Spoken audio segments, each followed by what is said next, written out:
तारीख डॉक्टर ताहिरुल कादरी को रहती दुनिया तक याद रखेगी। डॉक्टर ताहिरुल कादरी कनाडा क्यों शिफ्ट हुए? डॉक्टर ताहिरुल कादरी कनाडा में किस तारीखी और अजीमुशान रिसर्च प्रोजेक्ट पर काम कर रहे हैं? इसकी कदर व कीमत क्या है और ये कितना मुश्किल और अर्क-रेज़ी का काम है, इसका अंदाज़ा शायद किसी को नहीं है। डॉक्टर ताहिरुल कादरी के रिसर्च वर्क और उसकी नौइयत पर आने से पहले चंद एक कदीम तारीख़ी और चंद माजी करीब के इल्मी कामों का भी जायज़ा लेते हैं। नंबर 1, इमाम बुखारी रहमतुल्लाह अलैह आपने पहले से मौजूद मसानीदे हदीस में से 6 लाख अहादीस का मुताला किया, फिर 1 लाख को छांट लिया, फिर उनमें से कमो पेश 4,500 अहादीस को अबवाब में तरतीब देकर सही बुखारी शरीफ को मुरतब फरमाया और इस काम में आपको 16 साल लग गए। नंबर 2, इमाम मुस्लिम रहमतुल्लाह अलैह ने इमाम बुखारी ही की तर्ज पर सही मुस्लिम मुरतब फरमाई और आपको इस मुबारक काम में 15 साल लग गए। नंबर 3, मौलाना मौदूदी रहमतुल्लाह अलैह आपने माजी करीम में तफसीर तफ़हीमुल कुरान लिखी जो कि 30 साल के अरसा में मुकम्मल हुई। आपने कुल 95 कुतुब तसनीफ़ की। आपकी अपनी तंजीम जमात इस्लामी की सियासी मसरूफियात भी बहुत ज़्यादा थी। नंबर 4, जस्टिस पीर करम शाह साहिब रहमतुल्लाह अलैह आपने 5 जिल्दों में तफसीर ज़ियाउल कुरान लिखी और इसमें 20 साल का अरसा लग गया। आपका अपना दारुल उलूम और खिताबात की मसरूफियात भी थी। नंबर 5, अल्लामा गुलाम रसूल सईदी रहमतुल्लाह अलैह आपने शरह सही मुस्लिम 13 साल और तफसीर तिबियानुल कुरान 12 साल में मुकम्मल की। आपने सारी उम्र ना तो शादी की और ना ही अपना कोई तालीमी इदारा कायम फरमाया और ना ही खिताबात पर ज़्यादा आना जाना था। नंबर 6, शाह अहमद नूरानी व अब्दुल सत्तार खान न्याजी रहिमहुल्लाह अलैहिम आप साहिबान सारी उम्र सियासी मामलात और तबलीगी खिताबात में ही मसरूफ़ रहे, इसलिए कोई इल्मी यादगार ना छोड़ सके। इस तमहीदी गुफ्तगू के बाद अब आते हैं डॉक्टर ताहिरुल कादरी के रिसर्च प्रोजेक्ट पर। आलम अरब में हदीस नबवी पर एक खुद साख्ता रिसर्च की बुनियाद पर हदीस की किताबों में तहरीफ तक करके सहाबा इस्लाफ की तालीमात से बिल्कुल अलग पूरे आलम अरब की ज़हनी साख्त ही बदल दी गई। हदीस के अल्फाज को काट कर नई अहादीस की कुतुब को शाया किया गया। सऊदी मुहद्दिस अलबानी साहिब ने इमाम बुखारी की किताब अल अदबुल मुफरद से 250 से ज़ायद अहादीस खारिज करके नई अल अदबुल मुफरद शाया की।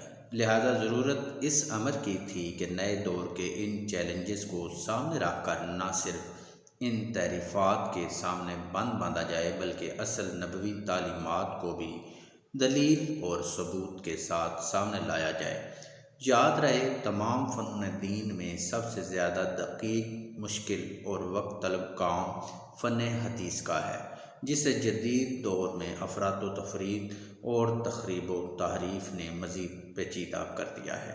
डॉक्टर ताहिरुल कादरी ने जब अहले सुन्नत के मुख्तलिफ़ उलमा को इसका एहसास दिलाया और इस काम पर अपने रिसर्च स्कॉलर्स को लगाया तो किसी ने इस पर खातिर ख्वाह रिस्पांस ना दिया। तब फिर उन्होंने इस काम को खुद करने का फ़ैसला किया, क्योंकि ये उम्मत के हाल और मुस्तकबिल का सवाल था।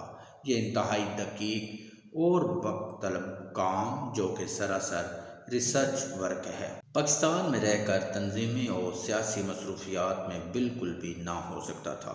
तब उन्होंने कनाडा को मुंतखब किया कि जहाँ तंजीमी व सियासी मसरूफियात से दूर रहकर यकसुई से यह अज़ीमुश्शान और तारीख़ी रिसर्च प्रोजेक्ट मुकम्मल किया जा सके।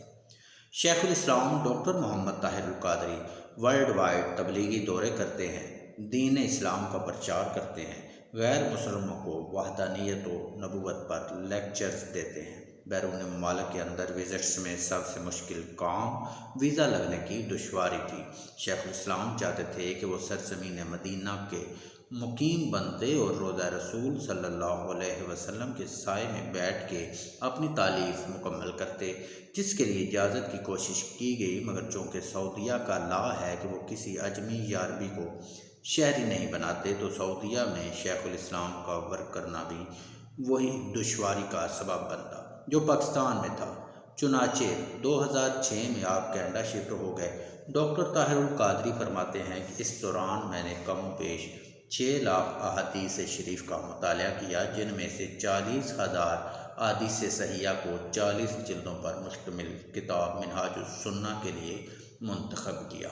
उनकी अबवाबबंदी की, उन्वानात तजवीज़ किए, तरतीब व तखरीज की। अब ये किताब जिल्दों की तरतीब के एतबार से प्रिंट होना शुरू हो गई है।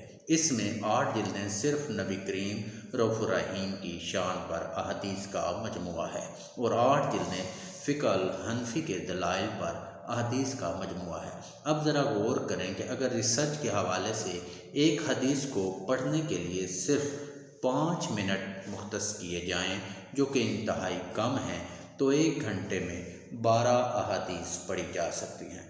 अगर हम कहें कि कोई बहुत ज़्यादा स्टेमिना वाला शख्स दिन में 12 घंटे मुतालिया कर सकता है, तो दिन में 144 अहादीस का मुतालिया मुमकिन हो सकता है। फिर बग़ैर छुट्टी 1 माह में 4500 अहादीस का मुतालिया मुमकिन है। तो 12 माह यानी 1 साल में तकरीबन 60,000 अहादीस का मुतालिया मुमकिन हो पाता है और 6 लाख अहादीस के मुतालिया के लिए कम अज़ कम 10 साल से ज़्यादा का अरसा दरकार है। इस दौरान आपकी 50 से ज़्यादा दीगर कुतुब भी तसनीफ़ हुई हैं। सियासी मसरूफ़ियात और धरनों की मसरूफ़ियात भी जारी रहीं। 8 जिल्दों और 3 ज़ुबानों में कुरानी इंसाइक्लोपीडिया भी शाया हुआ। अब इसी साल इंशाअल्लाह 42 जिल्दों का इंसाइक्लोपीडिया ऑफ सुन्ना भी पब्लिश हो रहा है। याद रहे, इस मज़कूरा रिसर्च वर्क के अलावा आपने मुख्तलिफ़ मौज़ूआत पर 1500 से ज़ायद तहकीकी कुतुब तसनीफ़ फरमाई हैं, जिनमें से तकरीबन निस्फ़ कुतुब मुख्तलिफ़ ज़ुबानों में शाया होकर दुनिया भर में मुसलमानान आलम के ज़ेर मुतालिया है। और अगर आपके मुख्तलिफ़ मौज़ूआत पर खिताबात की बात की जाए, तो अगर कोई शख्स रोज़ाना 1 घंटा खिताब सुनना शुरू कर दे, तो जो पहले दिन खिताब सुना था उसका दोबारा वक्त 40 साल के बाद आएगा।